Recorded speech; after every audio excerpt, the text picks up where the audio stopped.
for our 11 o'clock seminar. It is the Farrier Roundtable, so please be sure to make your way in. We have 3 gentlemen up here that are going to be on the roundtable. But this seminar is sponsored by Oregon Ag. We want to thank them for the sponsorship. They're a gold sponsor of the Expo here. A little bit about Oregon Ag. They've been in business for 26 years. They became an agrodynamic distributor in 2012. They would advise you to pay attention to your pastor's mineral balance, because the first thing they do is they look at soil as the key to nutrition. So that is a little bit about Oregon Ag. They've got a booth out here. Be sure to stop by and talk to those guys out there. And so I'm going to hand this over. To my left is Todd Santora. He'll be the moderator of this roundtable, so I'll hand it over to Todd and he'll introduce the Farriers. Thank you, sir. Thank you, Oregon Ag. And when we're done here, you guys, we're going to go stand over by Oregon Ag, and we'll be there for a half hour, 45 minutes. So if you're not comfortable raising your hand, just come over there and ask these guys questions. Hang on just a minute. We might have to switch them off. Test 1, 2.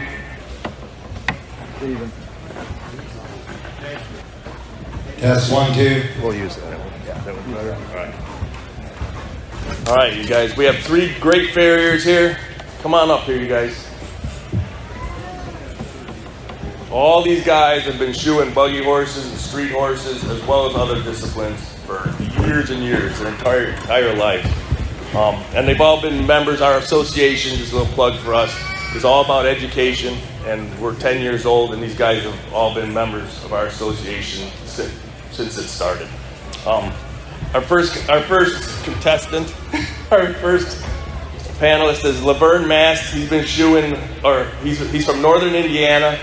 He shoes 100% road horses, and he's been shoeing for 16 years plus. Conrad Kaufman. Laverne's from northern Indiana. Conrad's from Sugar Creek. He's been shoeing for 23 years. And Lester Yoder, he's been shoeing since 97. And today he shoes primarily dressage and eventing horses. And I'm Todd, I'm the moderator. All right, first question, you guys, real quickly. How did you guys decide to change? They all started shoeing horses as young guys at home on the farm. How did you decide to become a professional farrier and start shoeing for other people? Well, I guess that was my goal. To better myself was my goal all along, but I guess I had an eye-opener. In 2006 I started, and in 2010, when I was 11, I attended the Hoof Care Summit in Cincinnati, Ohio. That was the greatest eye-opener that I had. And I saw what could be done versus what I was seeing and doing at home. So I guess about that time, I realized what was lacking, basically. Yeah. So that kind of got me started, and I've been going ever since for 10, 11 years now, or whatever. So, yeah, so I started out shoeing, and much like Laverne just said, that after shoeing for a little bit, you kind of think you really know something. And then you're faced with horses that really make you scratch your head, and you realize that you've got questions and I didn't have answers. So I started reaching out to farriers that had more experience than I had, and I realized, I need to educate myself more. So started going to more local clinics, farrier get-togethers, and I had to push myself because I was intimidated. I had to show my inexperience, but I realized to better myself, I had to put myself out there and learn, and also attended the Hoof Care Summit, and that was very beneficial for me, and became a member of the IAPF. And one of the things that I think the IAPF helps me is we're required a certain amount of credits per year, and that forces me to go to different clinics and just keep further educating myself. I think the good exposure is really good where we all started from. It's just like we worked on our farms, and that's how we started. And then we work for other people and get involved and get more educated, more networking that we do with other farriers. That's how we become better and we learn. Like every day we go out there in the field, we just learn so much more what these feet are supposed to look like and what's missing and what's not. Right. That's the networking. Exactly. All right. Let's get to horseshoeing, you guys. So, what's your approach, your initial approach when a horse comes off, like a standardbred comes off a racetrack, and you're looking at those hooves and the confirmation, you say, all right, how am I going to shoe this horse? He's going to be on the street now. Well, for me, I guess these horses are used to racetracks, so they are used to hitting the ground hard and probably push to their limits. But a lot of what I see is maybe long toes, low heels. Everybody wants that long toe for added length. And coming out off the racetrack, maybe a lot of the front feet are heel sore. If I can pick up the foot and with my thumb and put it in the heel area and put pressure on it, and the horse gimps like that, if I can do it with my thumb, what's that road going to do? A lot more. So I guess my go-to is maybe kind of just backing up the toe and just putting a shoe on, and most of the times I keep a leather pad in there. If it's all right with the owner, and I'll have to make sure that works on their part. But it usually does. The transition is there's a transition period that he's not used to drill tactics, and that's what we use for a road horse. So there's a lot of trauma going on there. So I like to kind of I know balance is a complex word, and there's many different ways of balancing or concepts of balance, but kind of put the shoe underneath the foot as much as I can, and not just because he's, instead of pulling a 25-pound cart or a 50-pound cart, he's now pulling a 1,000-pound buggy. Now he's not pulling 1,000 pounds, but he's still it's a transition. So just kind of see where that goes. My next the second trim, the second shoeing will tell me more than the first shoeing. So I knew where I was at the first time, then when he shows up with 7 weeks later, 6 weeks later, whatever, will tell me a little bit more. Excellent. Yeah, I agree with Laverne, and one thing that I see is I do recognize that there's standardbreds that are on the track. We do see a lot of long toes. I do shoot quite a few standardbred racehorses, and my philosophy on shooting a standardbred racehorse is, with the pedigree that these horses have, they don't need that extra long toe that creates leverage and so forth with the breeding they have. Now there's exceptions to every case where we might leave a little bit more toe, but like Laverne said, I do see quite a few horses coming from the tracks with excessively long toes. So just gently bringing that toe back with a comfortable trim. And one of the biggest things that I can't say enough about is do not remove all that sole, because us as farriers can be our own worst enemy with our hoof knife. So leave that sole in there so I can have some vertical depth and just comfortably trim that foot, bring the foot back, and then when we transition them into a buggy shoe, if at all possible, communicate with the owner that I'm going to try to keep the traction to a minimum, because there is a transition period. So if we can keep the traction to a minimum, and there's times if I have a good sole depth, I might decide I might not need a leather pad. But if, like Laverne said, if he's at heel sore or anything like that, a leather pad will be a good option. And then we have a couple different choices of what kind of hoof packing we place underneath that pad.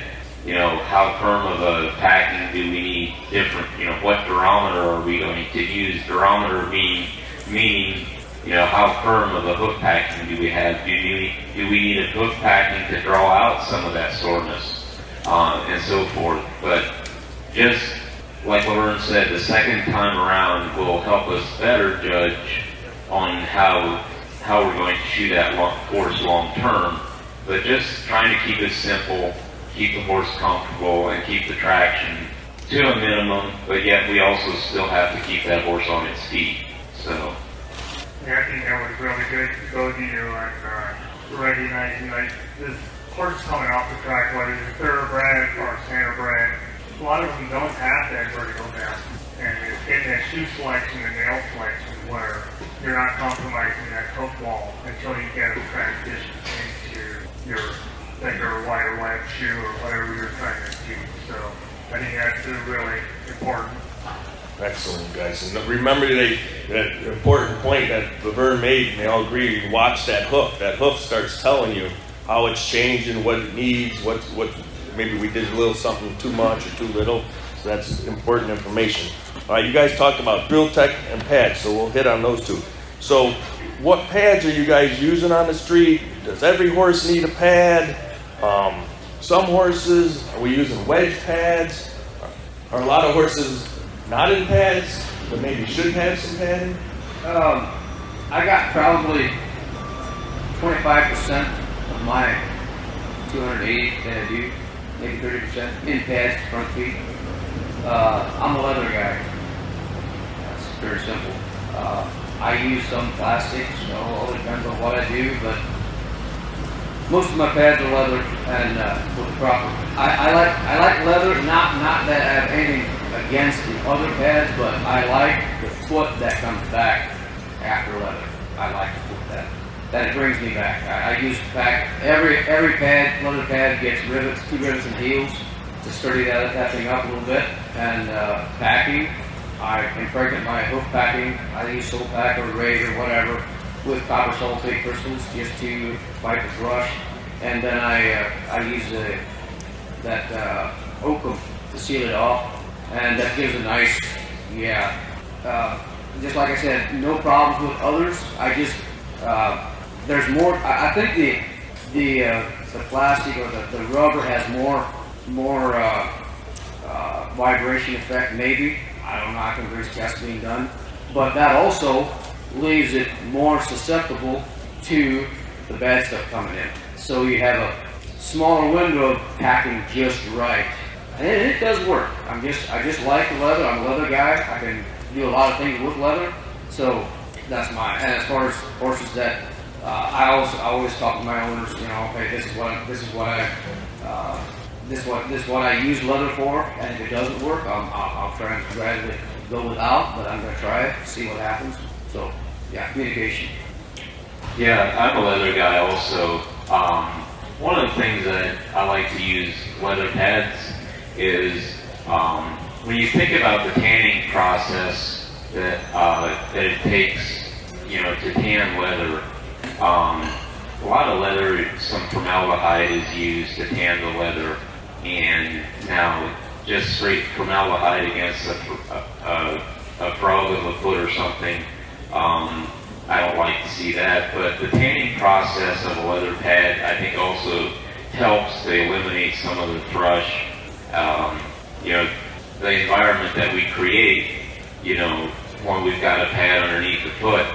I also use a lot of copper sulfate underneath my hoof packing, and so yeah, I just really, leather works well for me.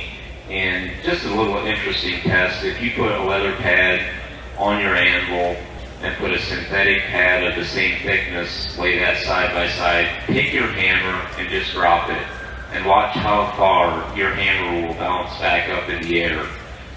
Usually there's a noticeable difference in the leather pad where your hammer will not bounce as high, so that is actually reducing the shock. Where the synthetic pad, it tends to bounce higher. So I'm a leather guy. Was one of the questions also about wedge pads? Yeah, are you guys using wedge pads? Or? I do use wedge pads. Most of the wedge pads that I use are on long-footed horses, horses that are going to the sale. If we're shooting a horse that's got an excessively long toe, and we don't want to take that toe away because we don't want to lose animation or action. So if we have that long toe and we don't put any wedge pad or anything in there, it puts excessive strain on our deep digital flexor tendon. So a lot of times I'll use a wedge pad to bring that angle back up and reduce some of the leverage that I have created at the toe because I don't want to take that toe away. Some people will ask, okay, I've got a horse with a suspensory issue and he's really low, so I want to put a wedge pad underneath there. So when I'm using a wedge pad, I need to know which tendon am I treating. Am I treating the deep digital flexor tendon, or am I treating the superficial or suspensory?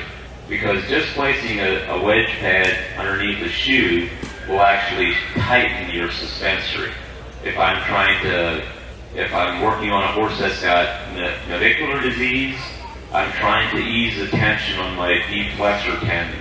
So I use a wedge pad, and that eases the deep flexor tendon. So trying to decide what I'm trying to accomplish is when I decide if I'm going to use a wedge pad or not. So I do use wedge pads. I think they have a time and a place to use them, but I think there's also a time and a place where they can definitely do more damage than they do good. Yeah, that's very well said there, Conrad. And like these wedge pads, I don't use very many of those at times, like you said, on certain scenarios. I do mostly ring pads. I do some full pads, mostly leather. I just feel I get more vertical depth with the ring pad on the type of horses I shoot. But you got to be careful you don't crush your heel. So it depends on the environment. You do need the full pad and your choice of foot packing.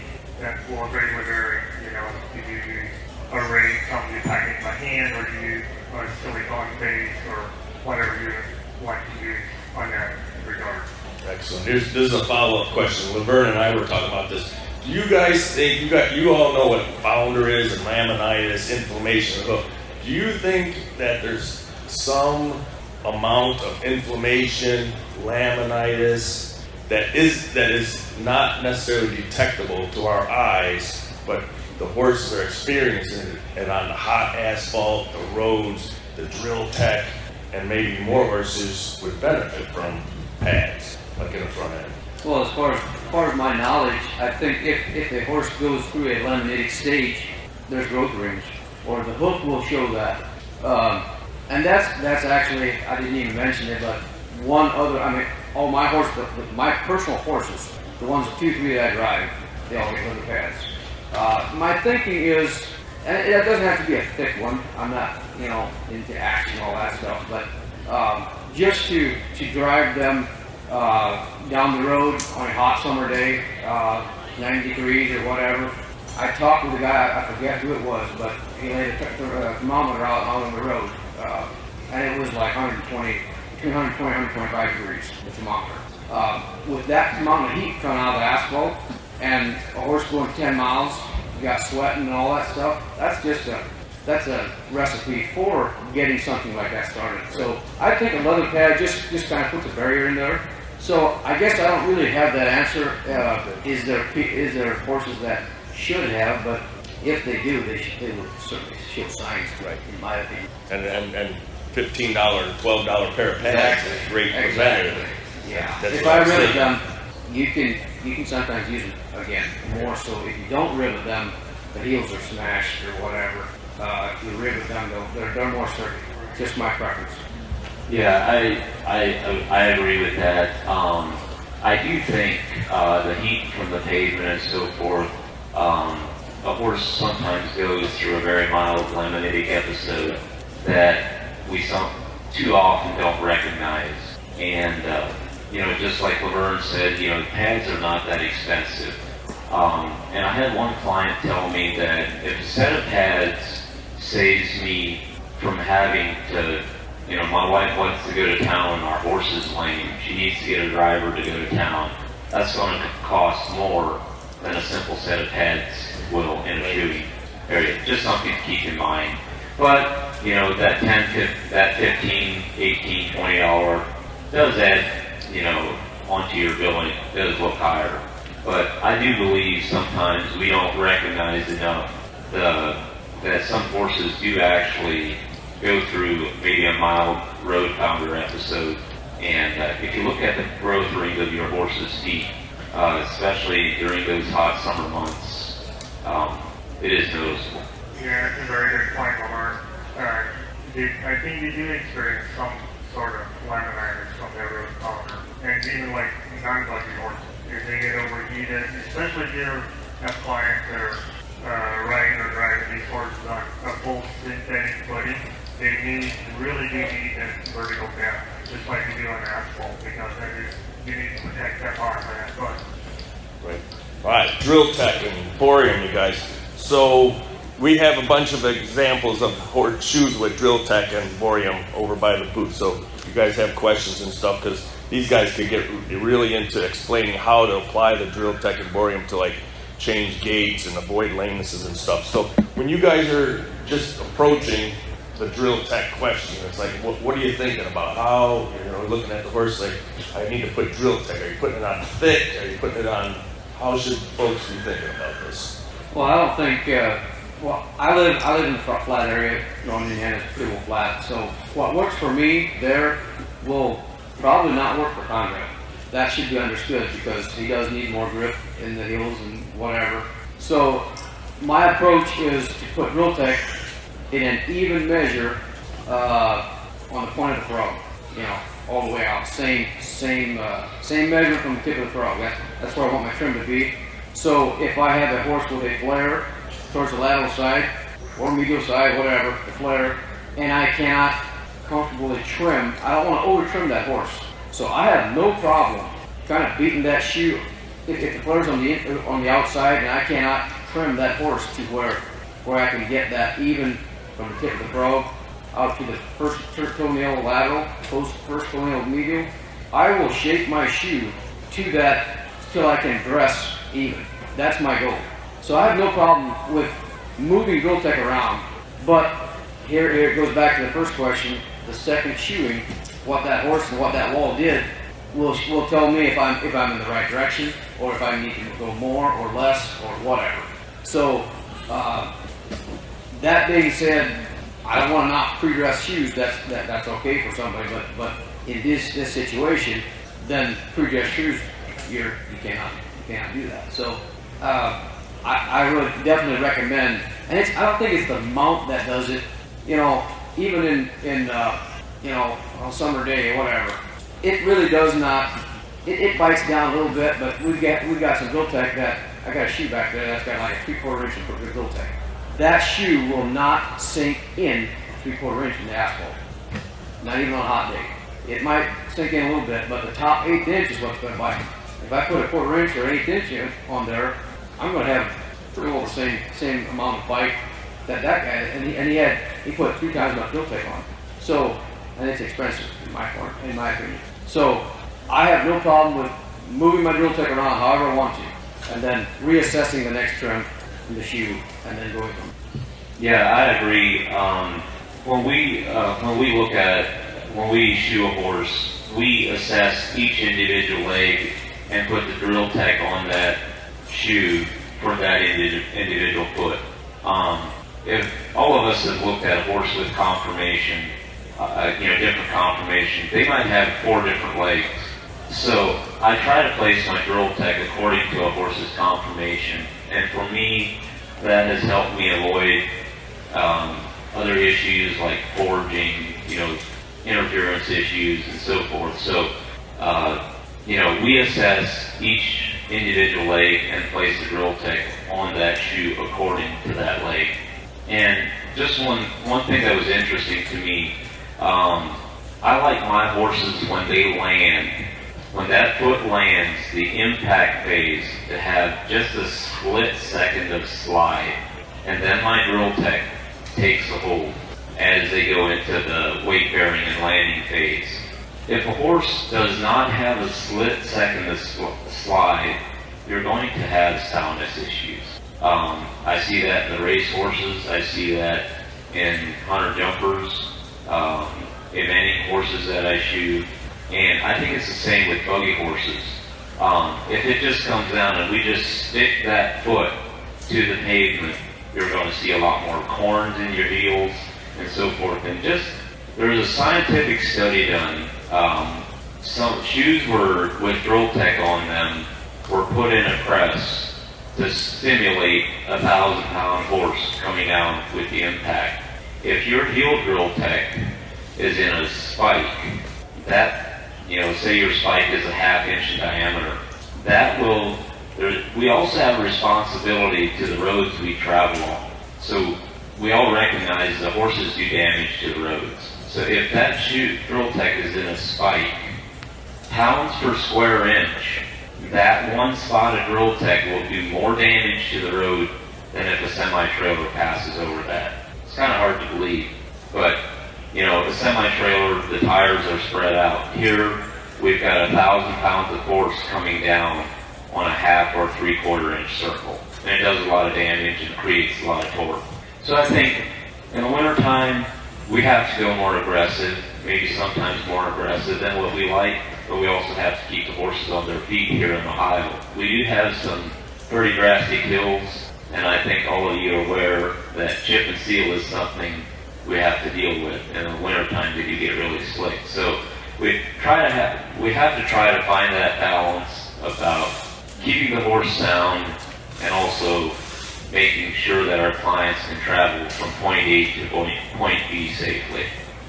Well, both of you did amazing. I didn't even know what to add to that, but that's so true, Connor. We said that horse has to have a little bit of steer when those speeds come down.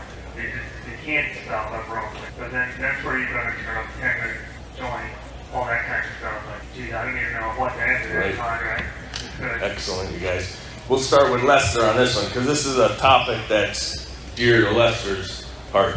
So a lot of people will take a lot of time, shoe the front hooves of a horse, and then they just slap shoes on the back end of a horse. They're like, all right, that's good, next horse. So how important is that hind end, shoeing that hind end of a horse? Well, I think that hind end of the horse is probably the most important part of the whole body, because that when you have your vertical, your hind legs, they're not in vertical alignment underneath your stifle and hock, that whole apparatus. If that hind leg is in a V shape or the other way, outward, you tend to lose traction from that whole, you're playing the hips, if they drop down, or if they're tilt backwards or forward, that type of thing.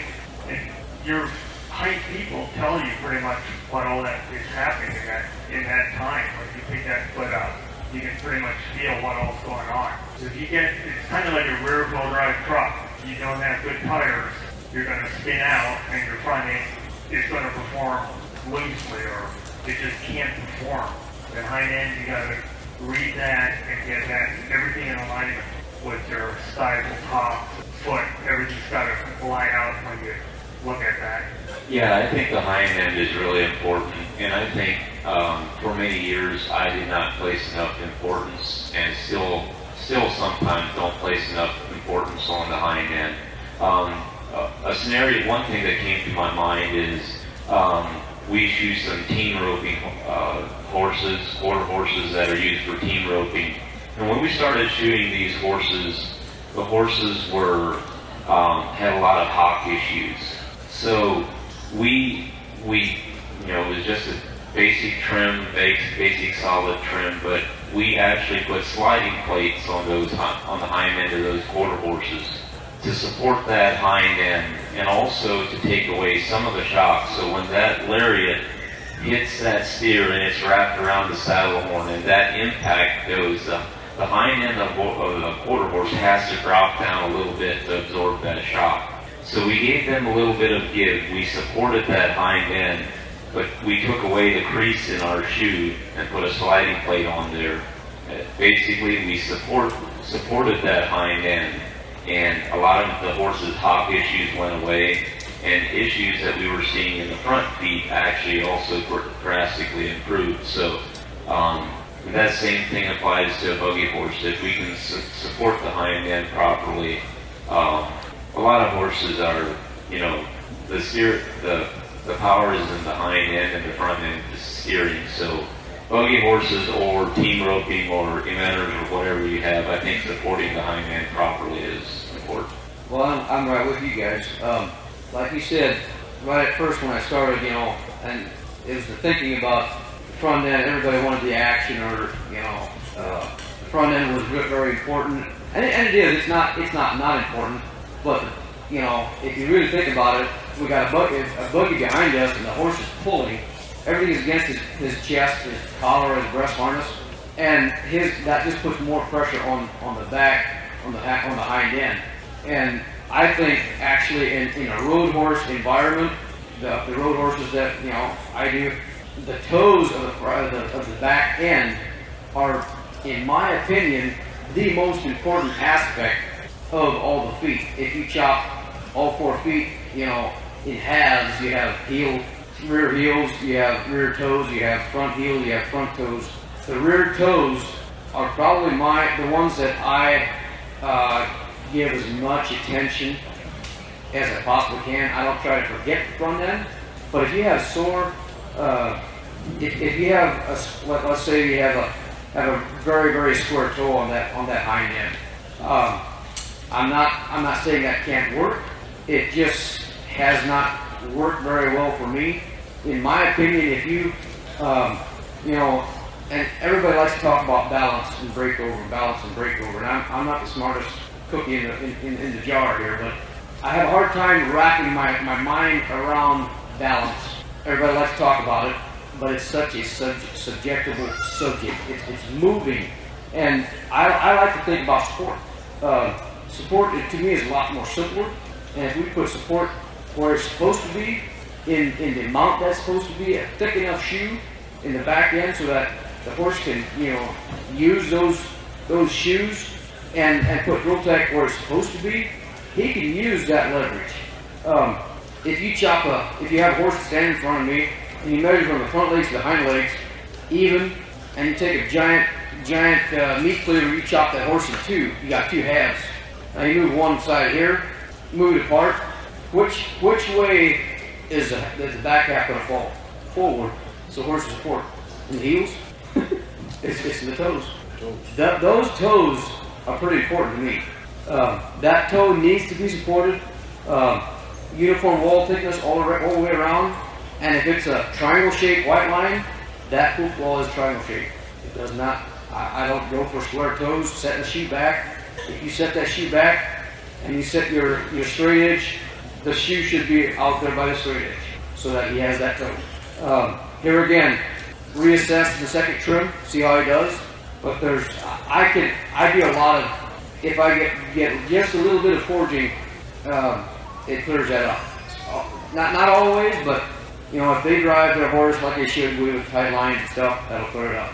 Or it usually does. Now, over excess toe, I'm not talking about that. I'm just talking about the rear feet, toes are the support system in my opinion. And I think that oftentimes not big enough, not strong enough shoes, not thick enough shoes are being used. So because of the tremendous pressure, sometimes he stubs his toes or stabs his toes and the clips go out. Instead of reevaluating and changing that angle, put a bigger shoe on, put a more of a thicker shoe on. It changed the timing just a little bit. I think I work using my work shoes, and I think horses that do work need work shoes too. So a license plate thin shoe is not going to work on a road horse. If you got dips between your Drill Tech, that shoe is not big enough. The front half of that horse, he's going to fall back. So the support in the front feet is the heel fork. So I don't think it's a matter of balance. That's a subject that we can all argue about. But I like to think of the support system in the sport. I think that's more simple. That's excellent. These guys are so smart. All right, so Laverne mentioned shoes. That was one of my further questions. So are you guys using different web width shoes, different thickness shoes? Does it make a difference if you have Drill Tech and it's up off the ground, and then modification? So how much influence and how important is it thinking about it? Because if we just go to the store and buy pre-made drill tech shoes, it's going to be one shoe fits all, and we put them on every horse we own. But how much should we be thinking about? We need a different shoe for this horse. Well, my wall thickness will determine my web of the shoe. If I have really thin walls, a wide web shoe like a Syncroid Extra will not be nailable, or it might be. But so if you have nice thick walls, I would go with a wider web shoe. And thinner walls, that's the way I personally, if I hand make my hind shoes, I do some of them in the wintertime when I have time. 3/8 quarters. That's my bar stock, and they last a long time.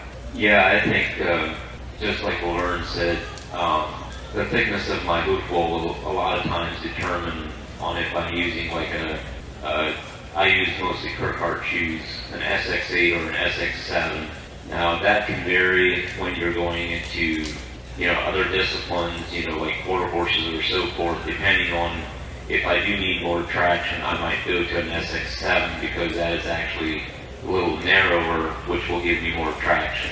But on the buggy horses, for me, it pretty much, I let my hoof wall thickness determine if I'm going to use an SX8 or an SX7 extra or a light or whatever. And if that hoof wall thickness is there that I can use a little thicker shoe, a little wider shoe, I'll definitely go that route.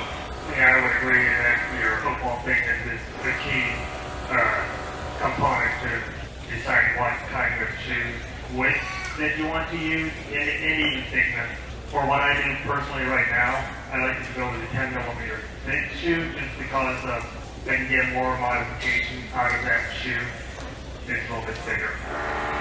Some situations I'll choose an 8 millimeter shoe.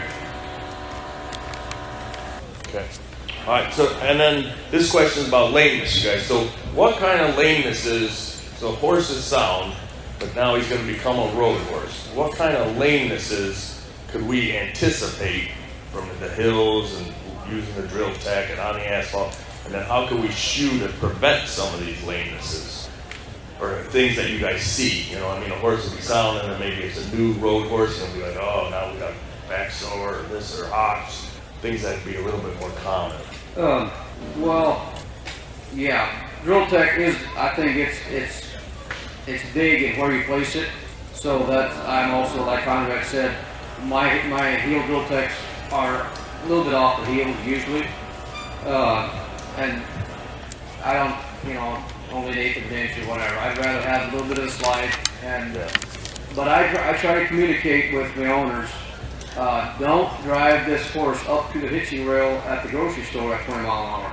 You will not stop on concrete.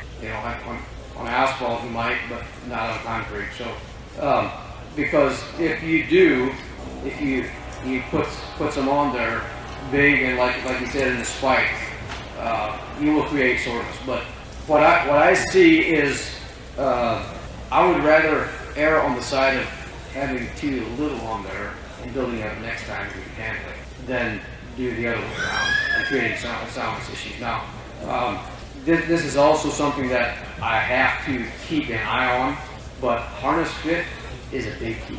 If the harness doesn't fit, it will make the horse sound, I don't care what kind of shoe you got. So, and here again, off the racetrack, a different harness than the buggy. So, that britching needs to be adjusted, the holdbacks need to go back straight so that you got, I just try to keep that thing in mind, if I have a new horse, all these other things, and, you have to have, if you mention something like that, don't step on their toes, just kind of remind you. It's like saddle fit with the riders. You got to be politically correct. Yeah, I think what Laverne said was very accurate. Communication with the owner, I think, is a big help to me. Some of the things that you notice, starting out on the road is, possibly some heel soreness, but we can help that if we, implement leather pads up front. And also, in the hind end, a horse, when they're going downhill in a buggy, they have to learn how to use their hind end to hold that buggy back. Depending on braking system that that buggy has. Some braking systems on buggy can help hold the load back more than some others, but I do tend to think that we do see some more hawk issues. And just be careful how we place the drill tech. And another thing that I like to see when people start out with buggy, fresh horses from off the buggy, graduate them into the buggy, be careful with your overcheck. I think we can cause a lot of damage. We all like our horses to be up-headed and so forth, but some horses simply aren't made to be looking at the stars. So just be careful with the overcheck, and when we approach that with the owner, it can be a little bit of a touchy subject, but if we carefully address that, I think we can help the horse. And but sometimes we also have to learn, if the owner isn't open to being told their overcheck is too tight, then we simply need to keep our mouth shut and chew the horse. Or we're probably going to be fired. Actually, very good advice on that. I think that's very well said, both of you. And I was kind of curious, like, do you see, like, in some of these horses where they're new, you put less grill peg on and lighter shoe and then shorten your cycle? Do you see that to start them out? That seems to be a theme, you guys. You kind of see these guys after all these horses, thousands of horses and years of shoeing. It's like, do a little bit and let's see how the horse responds. Let's see how it responds and get that information back from the horse. All right, we're almost done with the hour. So questions. I wanted to make sure we had time for questions. Who's got some questions? Mr. Miller. Okay, so the question is, like yearlings, time of the year, we're working with, putting shoes on horses, or any time of the year for that matter. And a lot of shoes some of the shoes nowadays have 12 holes in it. So how do these guys decide? Are we going to use 6 nails? Or are we going to use 8 nails? Or should we just fill up all 12 holes? Is more 12 better than 6 that's going to hold it on? I shoot out of my own shop, so I don't shoot any of it. So I guess. How about just in general, like a horse? How do you decide how many nails to put in there? Is 12 better than 6? 3 on each side, in my opinion, would be plenty. I mean, 6 years ago when I was on the road, I did some yearlings, but I don't think we've ever did. Because they don't get used hard. So 3 nails each side is all that I use. Right. And again, I don't really have it. Yeah, I agree with that. Just because there's 8 nails in a horseshoe doesn't mean I'm going to be driving 8 nails. On a yearling, it has to be kind of the extreme case if I drive more than 6. And occasionally, a horse that might go to a standard bred yearling sale, 4 might be enough. We need to keep that shoe on the foot, but I'd like to use as few, use less nails and to protect the structure of the foot. Just recently I pulled a aluminum outer rim off a racehorse. An aluminum outer rim has 7 holes on each side, while we had 14 nails in that foot. So that shoe isn't coming off. So, on a yearling especially, use as few nails as you can and as little a nail as you can to securely hold that shoe to the foot. Is 4 enough, you guys? Going to a sale? 2 on each side. I would think so, yeah. 4, if you can, is nail at the lightest part of the foot, because that's your most stable part. Even though you have a lot of mass at your toe, it can still move. If you get a toenail too close, you can also slow down the throat. Same thing with having toe pressure on your shoe right at that point. And what I do a lot, if I do heel nails, of which I do, a lot of these horses, they need a little bit thumbnail. There, I'll tilt those nails forward. So I'm going towards the middle part of that foot. So I kind of cheat my nails a little bit. Excellent. Any other questions, you guys? Go ahead. All right. What's the most common cause of quarter cracks, do you think? Well, an imbalance. I think imbalance, it doesn't mean it's imbalance in shoeing, but it can be in the shoulders, it can be in the knees, it can be, but an imbalance is what, in my opinion, causes quarter cracks. Yep. I agree, imbalance. that imbalance is often man-made. It can be in the shoeing. It can be in the person that decided to breed this mare to this stallion. And, you know, through that decision, we've got conformation issues that cause an imbalance. So trying to figure out what that imbalance is and then dealing with that to the best of our abilities, I think is what works for me. So Lester, when you're looking at like balance of a hoof, are you just looking at the bottom of the hoof, the farrier's like position, or are you kind of looking for that limb, the limb conformation when we're going to try to avoid quarter cracks? I look at the whole horse or the balance. I want to see the horse walking towards me in a straight line, walking away from me, deciding the lane when the horse is staying square, all sorts of, I will look at all aspects.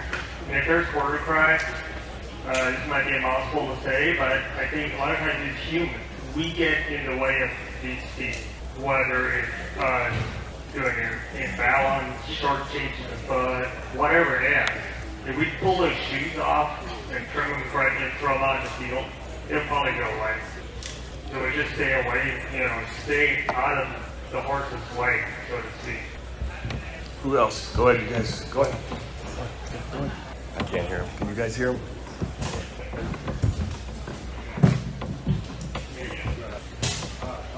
This guy right here.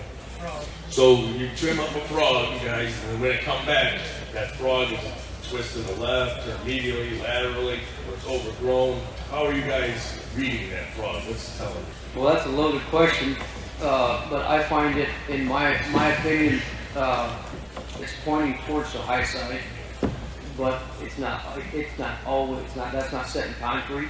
But as a road horse, we put Realtech on, and that frog is actually, it's not really weight bearing on the hours it's on the road. It is 22 hours in the pasture. And I think that's where that frog comes in contact with the ground. I have yet to see a displaced frog like you're describing too much like that underneath the pad, if that tells you anything. Weight bearing, and that pad supports that frog. Weight bearing, it kind of locks that, not locks, it doesn't lock it in, but it's a true weight bearing, so you don't get that in excess. I think that if you play with your shoe placement and listen to the support, what I told you, that toe needs to be, the medial toe, the lateral toe, same distance as the true junction of the tip of the frog. You knife it out a little bit where that black line comes to a point. That's the true junction of the frog. I don't like to dig deep, but just where they migrate down to the tip of the frog. And that measurement, outside nail hole, inside nail hole, if you can position your shoe right there, it should come back less. If not, you might have a medial lateral imbalance. I've had it where I finally x-rayed it, and even though the sole, medial lateral looked all right, that coffin bone was in like that. So I think, we can do as good job as we can just looking at it, but sometimes those bones are built crooked. So Conrad, could that frog be staying in the same place, but then the hoof wall or the hoof capsule is actually moving? And that could be what you're seeing? I think the hoof capsule, we underestimate how flexible and how movable a hoof capsule is.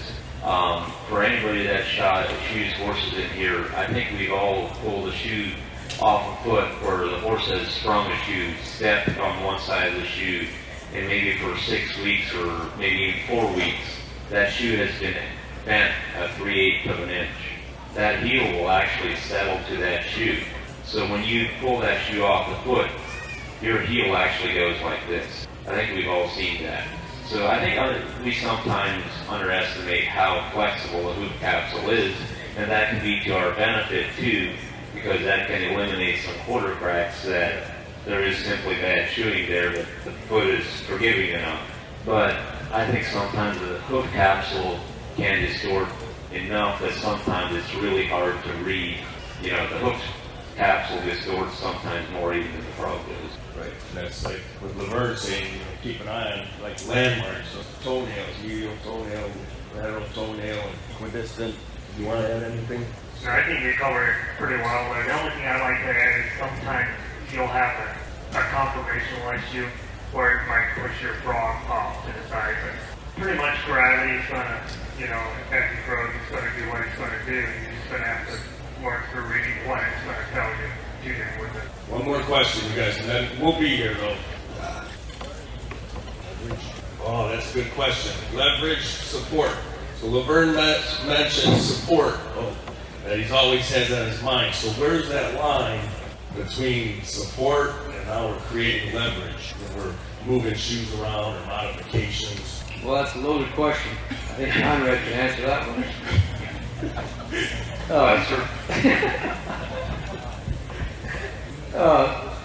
In my world, let's talk about hind feet because that's what I did talk about. Let's keep in mind that these horses come in usually lateral heel first, slightly. We videoed some horses, slow motion down, they all come down, even the front end, lateral heel first, just a little bit. So what those Grotek, the heel ends, and everybody wants to shoe them full to the heels and a little bit for extension. The only thing, in my thinking, that's any steel past the back heel will do more good in the air or in movement than it will ever do in weight-bearing figures. That heel is coming in, maybe a little bit on the lateral heel, and the lateral heel will just wear just a little bit slide till it tips the foot level, till both the Grotek grab, and then it will settle into a load phase. So whatever sticks past the heel is really only good in flight. Does that make sense? I have no reason, I can't think of any reason that I would want shoes sticking out in the back feet past an inch, unless you have some serious suspensory, I don't know. That's what you would call leverage a little bit. Yeah, past that point. If that makes any sense.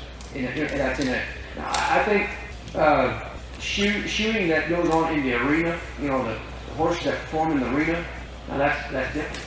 Those feet, they come in, they grab a foot full of dirt, and that whatever's sticking past is actually grabbing, and is actually so my thinking is different from maybe Lester or what he's doing. I'm doing road horses, and he's not going to sink and grab a footful of asphalt. He won't do that.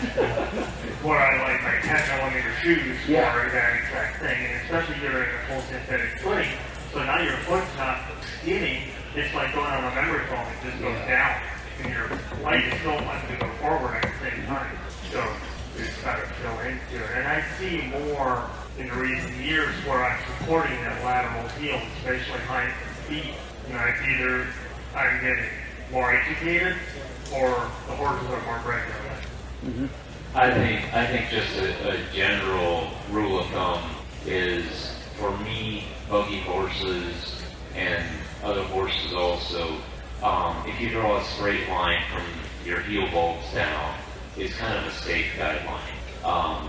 That can really vary from an upright horse to a horse set, but for me, I do see a lot of horses coming in I work on a lot of horses that come in from Illinois, Iowa, New York, Pennsylvania, horses that have got buggy shoes on them. And I do see excessive length behind. And that excessive length behind, coupled with Grotek spikes on the end of the heels, I do see that causing tremendous leverage on those heels. I can put a shorter shoe, support the limb properly. We start out with just a regular, what I think is a balanced trim. Support that limb properly, and then place the Grotek accordingly. And very seldom in the next shoeing will I go back to a bigger shoe. I've simply supported that leg properly. If you've got 1.5 inches of steel sticking behind the bulb of the foot and coming down, and that Grotek grabbing will crush heels and cause a lot of leverage, in my opinion. Go ahead, listen. I'm gonna tell these guys, if you haven't seen Scott Lambert's video, it's called "I Like the Way You Move." It shows you how a foot can move in the air while it's going and all that stuff. Go on YouTube, he's got a couple of them, and they're really, really good. It will tell you and show you how flexible these feet are. Even unloaded, when that leg is way coming up and animated, how it all functions. Excellent. These guys are pretty smart. All right, that's it. But we're going to be at the Oregon booth, and then we'll be at our little booth too to answer questions, guys. Thank you very much. Thank you.